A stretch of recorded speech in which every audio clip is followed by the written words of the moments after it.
Hi, I'm Jeff, and welcome to another video where I take a look at all the new comic books coming out on either January 26th or 27th, 2021, and I ask myself the question, what one new comic book would I buy this week if I could buy just one book? Now, usually I start off this video by taking a look back at last week's pick, which was I Breathed a Body.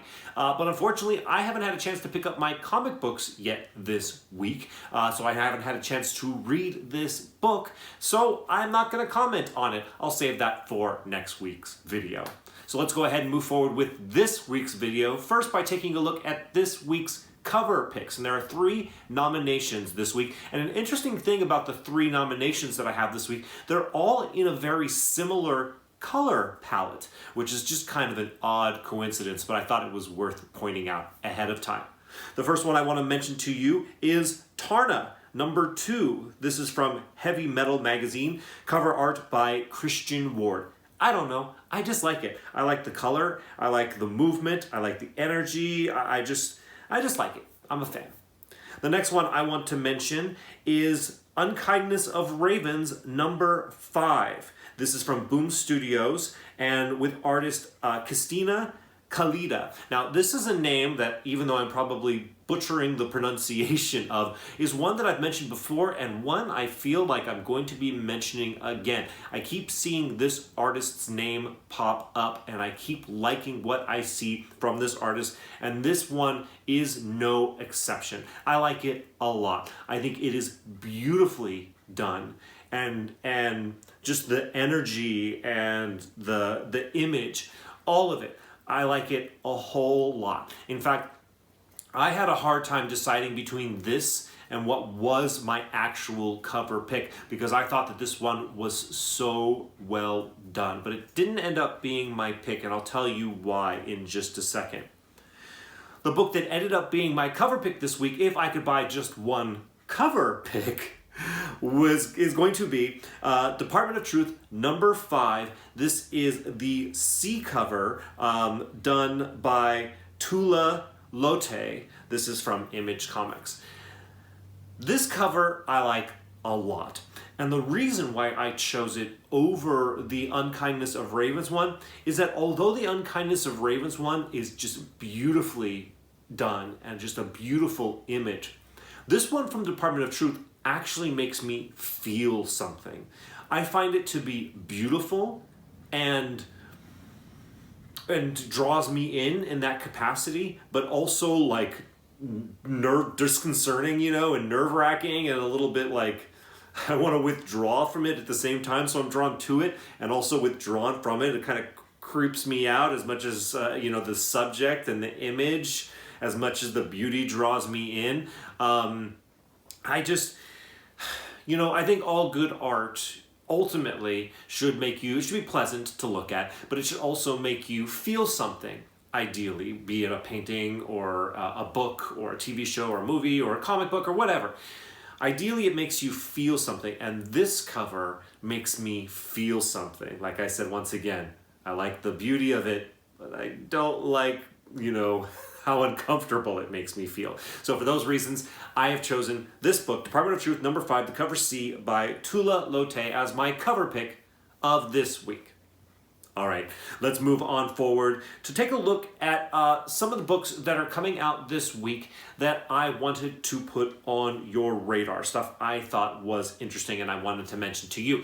Something I'm going to add is that this week, well, the past few weeks, I started using leagueofcomicgeeks.com on the internet as my resource for finding information about the new books that are coming out. And one thing I realized this week is that they list their books, the list of the page that they have of all their new comic books, list their books from the ones that have the most pulls to the least pulls. League of Comic Geeks, just in case you don't know, it's actually a great way to organize your pull list, organize stuff that's coming up. I've started to use it and I really like it a lot. It's really helping me keep a good track of the comic books that are coming. It's not used by hundreds of thousands of people, so like the number 1 pulled comic is pulled by something like 2,500 people, but it is a good gauge for popularity of books, at least, through this website. The reason I mention all this is that what I'm going to do is I'm going to present this list from the one that had the least amount of polls on League of Comic Geeks to the one that have the most. Now, this is not an all-inclusive list of everything that's coming out. These are just the ones that I am highlighting, once again, from the least polls to the most polls, except for the last 2 books that I will mention. Those I'm kind of pulling out to single out individually. Okay? Is that clear? I hope so. And I hope it helps. I hope it's good to know a sense of what is least popular to most popular, at least as far as people who are using League of Comic Geeks is concerned. Okay, let's move forward. First book I want to mention to you is Damned Cursed Children, #1 from Source Point Press. Here's the description. In the sudden aftermath of a series of horrifying attacks, a group of strangers were forced together in a city gone mad. How many will overcome every human instinct and do the unimaginable to survive in a world with damned, cursed children?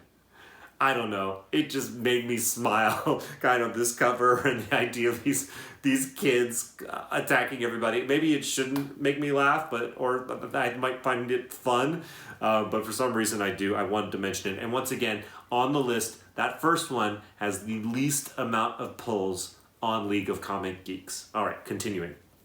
The next book I want to mention to you is Dead End Kids Suburban Job #1.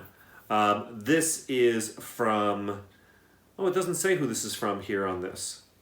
That's another thing about League of Comic Geeks, by the way. It is user generated, so sometimes some information is great and some information is missing sometimes. It says, 7 years after the deadly events of September 11th, 3 teens struggle with the long-term fallout of that tragic day. But these former friends are brought back together when they find themselves in the crosshairs of a local drug dealer who's out for blood. Can they put their personal traumas aside long enough to work together and survive?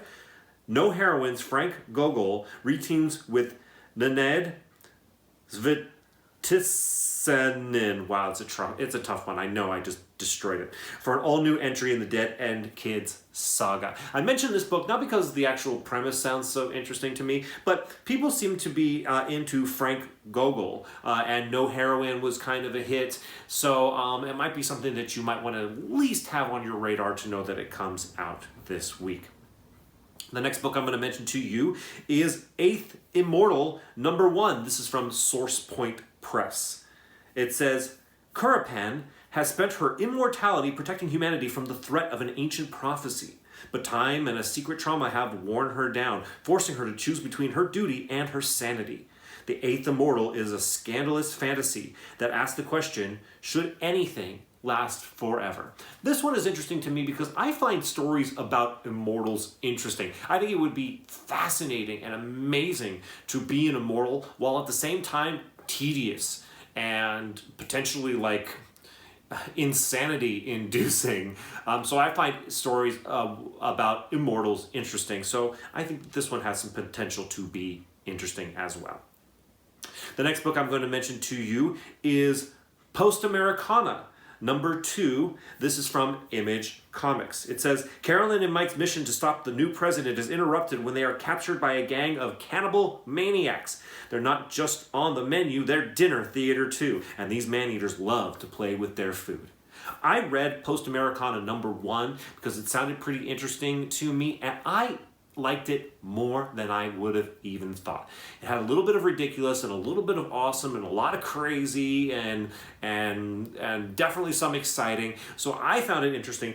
I'm sticking with Americana. I believe it's a limited series. I forget of how many, but I actually think I'm going to stick through it to the end. Like I said, I really liked issue #1, and I'm looking forward to issue #2.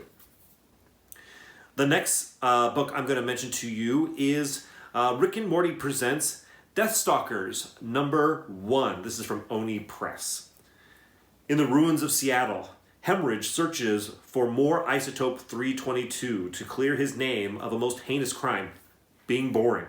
Spurred on by the Deathstalkers, Hemorrhage faces hordes of mutants alone and finds much more than a glowing rock to bring peace to his heart. Oh, and Rick, Morty, and Summer are there to blow shit up too. Basically, I put this on here because this cover kind of stopped me in my tracks, and I had to take a look at it. Rick and Morty's funny. I like Rick and Morty. Some people are nuts for Rick and Morty. I'm not quite in that category, but I do like Rick and Morty. If you like Rick and Morty, this might be something you want to check out this week. The next book I'm going to mention to you, yes, we are now getting into the Future State books. And yes, there are a lot of them, and there will be more to come in future weeks. Still more number ones to come. But this week we have a lot more. The first one we're going to talk about today is Future State, Legion of Superheroes, number 1. It says, whatever happened to the Legion of Superheroes? The team is no more and the United Planets are in total chaos as one of the Legion's own has turned on the entire galaxy. Everyone is affected and not everyone survived. Ultra Boy tries to put the Legion back together to face the future head on. Find out the fates of all your favorite Legionnaires like Shadowlass, Triplicate Girl, Brainiac 5, and Bouncing Boy. Also a shocking twist in the Legion mythology, and long overdue appearance by the Legion of Substitute Heroes. It's all here in a truly way out tale by writer Brian Michael Bendis and artist extraordinaire Riley Rossmo. I didn't realize this was actually written by Bendis, but I know he's the Legion of Superhero guys. This sounds ridiculous, and as with a lot of the Future State books, I'm just like, why? We don't need this. We don't need a Future State version of every single DC title. But it seems like that was the plan from DC, and I just don't get it. Bendis is great, so maybe this book will be better than I think on first impression, but then again, maybe not. I just point out once again that League of Comic Geeks presents their stuff from basically, I'm presenting them today to you from the least amount of interest on League of Comic Geeks to the most amount of interest. And of the number 1 Future State books that come out this week, this is the first one I've mentioned, therefore has the least amount of interest on League of Comic Geeks. So let that tell its own story to you. The next book I'm going to mention to you is another Future State book. It's Future State Aquaman, number 1. It says, when Jackson Hyde accepted the mantle of Aquaman, he didn't expect to have to mentor Andy Curry, Arthur, and Mira's teen daughter, nor did he expect that he and Andy would get sucked into the Confluence, an interdimensional nexus that connects distant planets and galaxies through the one great ocean. And he certainly didn't expect to lose Andy in the process of trying to find their way back home. Now Jackson's not sure how long he's been stuck in a prison on Neptune, 5 years? Or how many times he's tried to escape, 200 at least. But today, Jackson saw something in the water that gave him hope for the first time in a long time, and his captors have no idea what he's got in store for them. Okay, we have to have Future State books of every single title now. Here's your Aquaman version. It comes out this week. But then there's also extra ones that aren't even current titles that we've decided to make Future State books out of, like this next one, Future State Superman versus Imperious Lex number 1. Here is the description. Welcome to Lexor, home of the greatest businessman in the multiverse, Lex Luthor. After years of prosperity, Lex's utopia is at last ready to join the ranks of the United Planets and promote peace among worlds. However, Lex has never done anything unless that he had something to gain from it. What could he be up to at this time? Sounds like a job for Superman and his wife Lois Lane, the Earth representative to the UP. It's time the Man of Steel shut down his former Metropolis magnate once and for all. Or probably not. Just another excuse to pack up the Future State line of books. There's just so many of them. The next one is Future State Suicide Squad number 1. It says the Suicide Squad enters the Future State era as Amanda Waller uses Task Force X to save the world and remake it in her image. But what happens when the team shows up to stop her? And in the second story in this exercise issue, Black Adam, the immortal one-time champion of the wizard Shazam, rules the planet Kahndaq in the 853rd century. Can he save the future from a threat rooted in the past? Now, it looks from the cover like this Suicide Squad group is like evil versions of like Wonder Woman, Batman, Aquaman, Superman, Martian Manhunter, and The Flash. That's kind of interesting to me. This could maybe have some potential and some fun and be worth checking out. I'm not going to myself, but I could see maybe having this one be one that you pick up and flip through if you see it on the shelf and see for yourself if maybe it might end up being an interesting read. The next book I'm going to mention to you is Batman Black and White #2. Now, I picked up issue #1 from this and I liked it. Now, I am not going to pick up this one. Black and White is a really great thing in that what they've done is they've taken one of the best, most popular comic book characters of all time, Batman, and then taken comic book industry's best writers and artists and given them the chance to tell Batman stories in these collected volumes. I think that's great. Black and White #1 had some really amazing art in it, in some pretty cool stories as well. But for me, picking these up are going to be on an artist-to-artist, writer-to-writer basis. And this month's entry in Black and White doesn't really have any writers or artists that I immediately gravitate to. We have writers Dustin Weaver and Tom King and Karina Bechko. We have writer-artists Gabriel Hardman and David Aja and Sophie Campbell. And then we also have artist Mitch Gerard and some great cover artists as well. Now, I'm not saying that I don't like these people, but none of these people are enough to draw me to buy this book next month. But I do look forward to seeing who's going to be involved in Black and White in issue #3 and 4. And I think that might be it. There might be only 4. I'm not quite sure. But each time one comes out, I'm going to check out who the artists and writers are, because if there's somebody in there that I really, really like, I'll pick it up for that reason. But not this one, not this month. The next book I'm going to mention to you is The Other History of the DC Universe #2. God, it seems like it's been a long time since issue #1 came out. But now we have issue #2. Here's the description. Before the new Teen Titans, there were the original Teen Titans. In the tumultuous 1970s, in an America that was very different than today, but in many ways all too familiar, the trials and tribulations of these young heroes were witnessed by two of DC's first black superheroes, Karen Beecher Duncan, better known as Bumblebee, and Mal Duncan. Even in their versions of events, are often at odds. And across that decade, they fought for their seats at the Titans table while joining the battle against injustice. Look at the mythology of the DC Universe as seen through the prism of DC superheroes who come from traditionally disenfranchised groups. Because of that last line, that's why I'm particularly interested in this book. I think it's good that we're shining a brighter light on some of these characters that come from traditionally disenfranchised groups. But ultimately, once again, more important than that is that I hope that the stories are great stories, well told, with amazing art. That, to me, is what's most important. But I support DC for doing this special series focusing on these characters. The next one I want to mention to you is Future State, Batman Superman #1. Back in the early days of the Magistrate's occupation of Gotham City, Bruce Wayne found himself pushed to the edge like never before. So calling the Man of Steel in for backup makes sense, right? Wrong. Gotham's sinister overlords have already sprung the ultimate trap on the last son of Krypton, and with Kryptonian power at your command, no one can stand in your way. And where on earth did Professor Pig get a kryptonite scalpel? Brace yourselves, because things are going to get gross in the caverns below Gotham. All right, we have Batman, Superman in current titles. They are DC's two most popular characters, so they put them together in a book.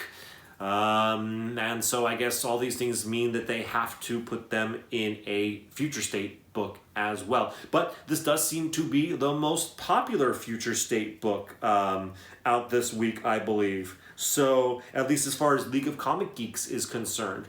So, that's saying something, I guess, to a certain degree, that, people are interested in this book, and it's Batman and it's Superman, so I guess that makes a certain amount of sense that people would be interested. Maybe you are as well. Comes out this week if you're interested in the Batman Superman Future State book. The next one I am going to mention is We Only Find Them When They're Dead, #5 from Boom Studios. This is a personal favorite for me. I've really been liking We Only Find Them When They're Dead. I think it's a great read from Al Ewing. The story just keeps getting more and more interesting. They give me more and more information and more breadcrumbs that lead me down the path of the history of these characters with each issue, but they also give me more and more questions and more things to be interested in finding out about. So it's gotten pretty exciting here in the last issue or two, and I expect that to continue. I highly recommend We Only Find Them When They're Dead. I think it's a bit underrated. I think people are not quite giving it the justice that it deserves. So I might suggest you consider picking it up and checking it out. The next book I'm going to mention to you is Captain Marvel number 25. Let me read this description real fast. In the Lion's Den, as Ove's plans for Captain Marvel are uncovered, Carol and her team must call upon new weapons and heroes, both new and old, to save Earth from his reign. Thunder and lightning, magic spells, and mighty fists. It's no holds barred against the Mad King for the fate of this world, and maybe so much more. If you've been watching all my videos, you know that I have a particular eye on Captain Marvel as a series. I feel like Captain Marvel's a place where they're going to dump a lot of first appearances and stuff that could potentially have spec potential in the future. And they even kind of mention that specifically in this description. New weapons, heroes both new and old. So this might be another one to have on your spec radar this week. And it's possible that this could be another Captain Marvel book that heats up real fast because of a first appearance that's inside of it. Keep a lookout for it. The next book I'm going to mention to you is Spawn, number 314 from Image Comics. Here's the description. Chain Gang, Part 1, introducing a new super team, the Chain Gang. Gunslinger Spawn, Medieval Spawn, the Reaper, Ninja Spawn. That's all it says. So you're going to get a new super team in this book. And although I am not a big, hey, jump out and buy those new team-up, first team-up appearances, I tried to do some research on where the first appearances of these four characters are, and I found the first appearance of Gunslinger Spawn, but I couldn't find the first appearance of Medieval Spawn, the Reaper, Ninja Spawn. Now I know at the very least Medieval Spawn and Ninja Spawn have appeared on covers, but I'm not sure that they have appeared in interiors. If you have information about the first appearances of Medieval Spawn, the Reaper, and Ninja Spawn, please tell me about it down in the comments. I couldn't find it. But if they haven't already had first appearances, their first appearances are all going to be in this book. This might be a book to spec on. And as usual, with Spawn books being only $3, the cheapest books out there, it seems, it might be worth it if you're able to get your hands on one of these just to scoop it up, just on spec value alone. And you put a bunch of Spawns together and team them up, that could be a pretty cool read as well. So something definitely I recommend you consider checking out this week. The next book I'm going to mention to you is Strange Adventures number 8. Now, I've mentioned this book many times because I have been reading it and I have been enjoying it. As I've also mentioned before, the standout character for me in this series is Mr. Terrific.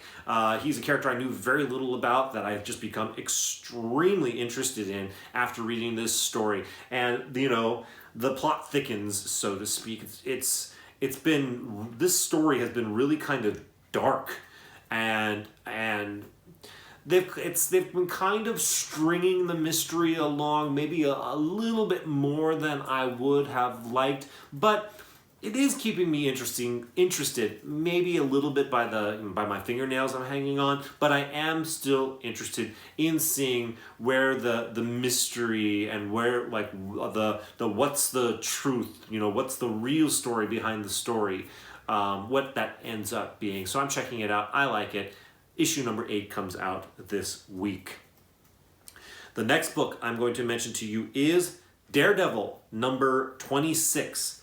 It says, a devil consumed. Matt faces a darkness unlike any before. Meanwhile, Elektra may be in over her head for the first time in her life. Daredevil must find the strength to continue the fight as all hell breaks loose. Now, as you all remember, in Daredevil 25, we had the first appearance of Elektra as Daredevil. And I believe in this issue, she is still Daredevil. So I think people are, this is bringing a lot of people to the Daredevil book. I mean, this is written by Chip Zdarsky. People have been talking about how great this book is for a long time.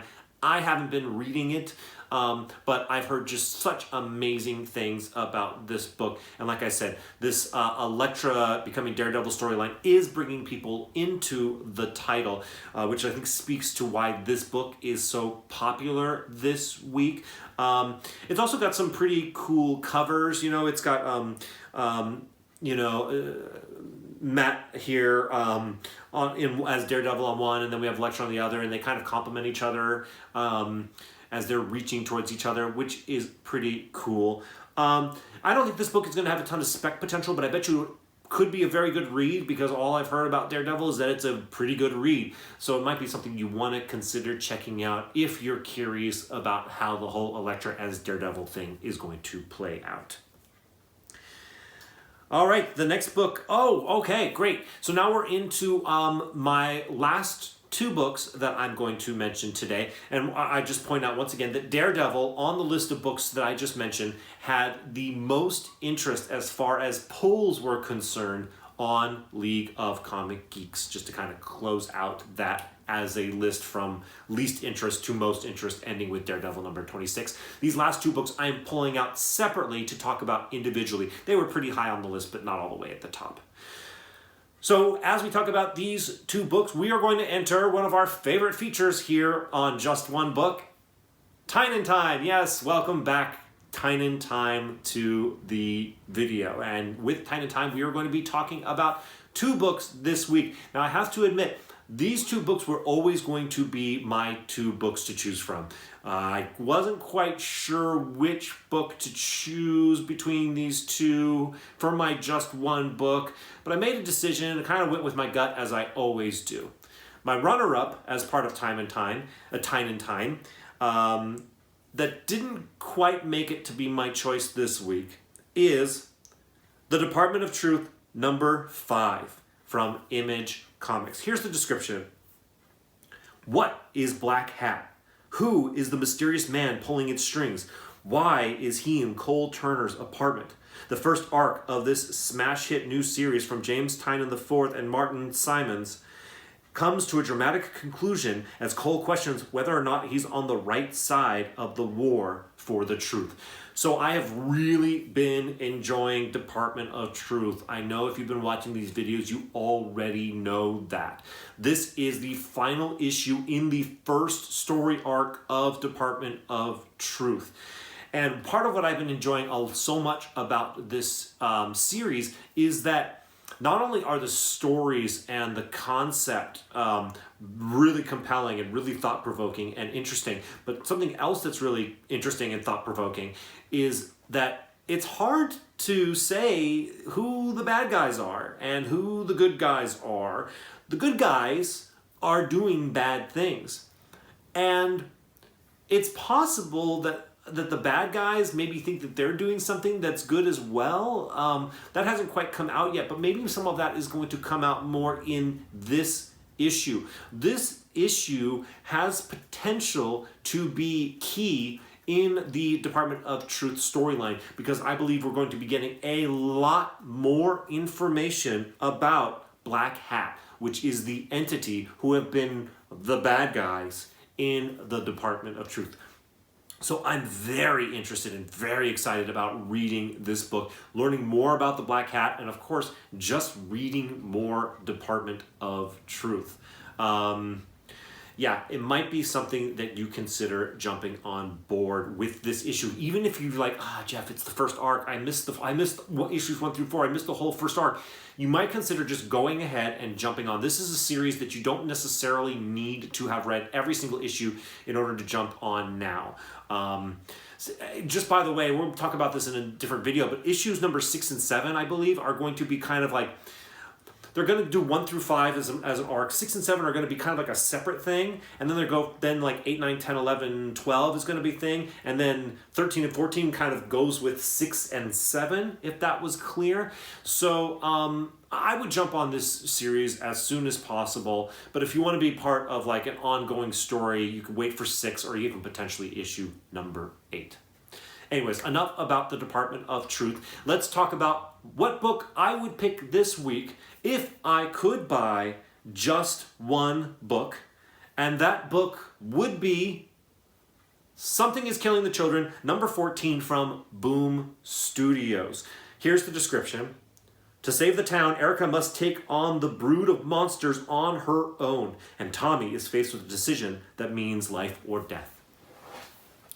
Something is Killing the Children. I go back and forth about this sometimes, but I'm going to go out on a limb and I'm just going to go ahead and say, if I haven't already said this before, is my favorite comic book out right now. And it blows my mind that I'm saying that, because I am not typically a horror comic book guy. I am not typically an indie comic book guy. I got into comic books reading books like X-Men and Spider-Man and Batman. I like my superheroes. But Erica Slaughter, considering this is an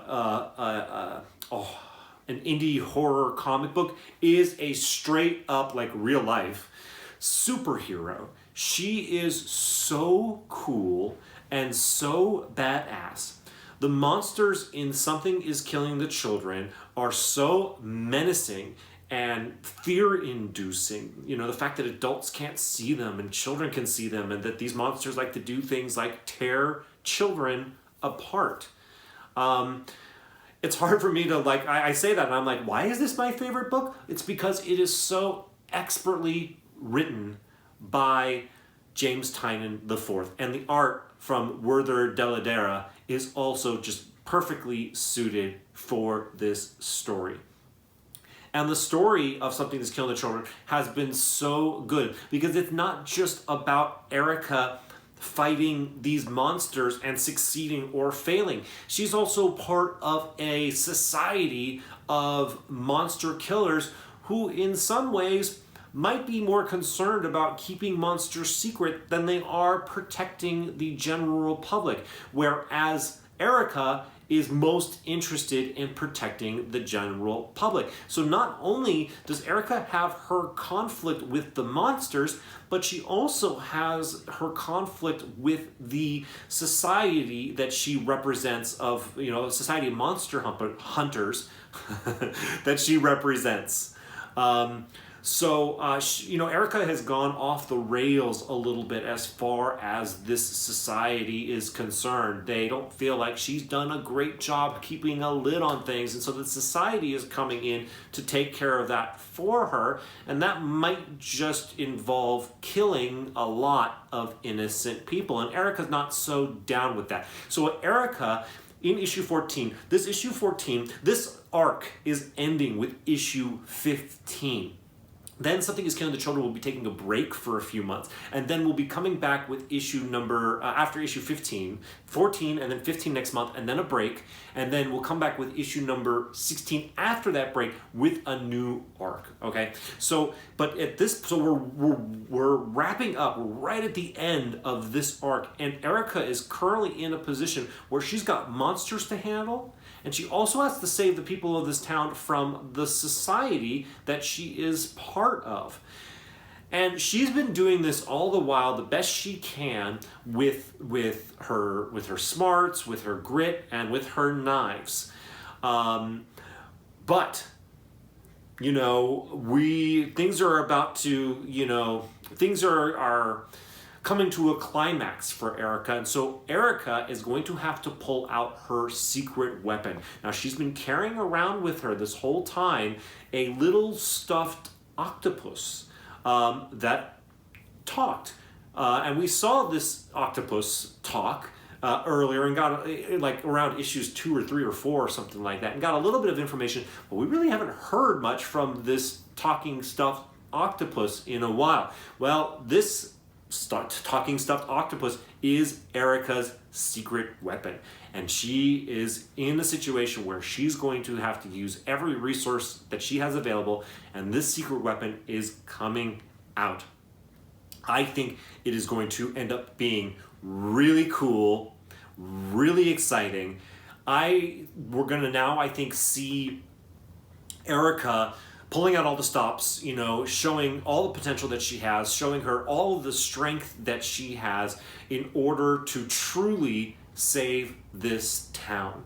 And although Department of Truth, which I'm really excited about, I think is going to be potentially key, I think that Something is Killing the Children is going to be just badass. I think it's going to be exciting. I think it's going to be just awesome, and also having the potential to be key as well, I might add, though, as we kind of get the first, maybe like true full first appearance of Erica's little stuffed octopus guy.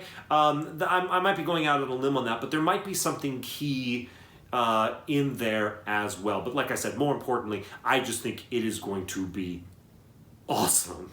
And awesome and exciting is a lot of the reason why I pick up and read comic books. So for all of those reasons, that is why Something is Killing the Children number 14 is my pick this week if I could buy just one book. All right, well, there it is. My list this week. I hope that you liked it. I hope that you maybe learned something, or maybe something came on your radar that you didn't know about, that now you're like, oh yeah, maybe I'll check that out. That sounds interesting to me. As always, if you like this video, please hit the like button. It really is super encouraging to get likes on these videos. And also let me know down in the comments, as always, like, what books you're picking up this week. If there's something I didn't mention, you know, let me know that you're interested in something that I didn't necessarily put out there for people to pay attention to. Let me know all of your thoughts and all of your interest down in the comments. I respond to almost every single comment that comes in. So definitely feel free to drop a comment and we can chat it up there. If this is the first one of my videos that you're watching, thank you so much for watching this video, especially all the way to the end. I invite you to hit the subscribe guy right here. And of course, hit the notification bell so that you're informed when I post new videos. As always, thank you so much for watching this video. I'll see you in the next one.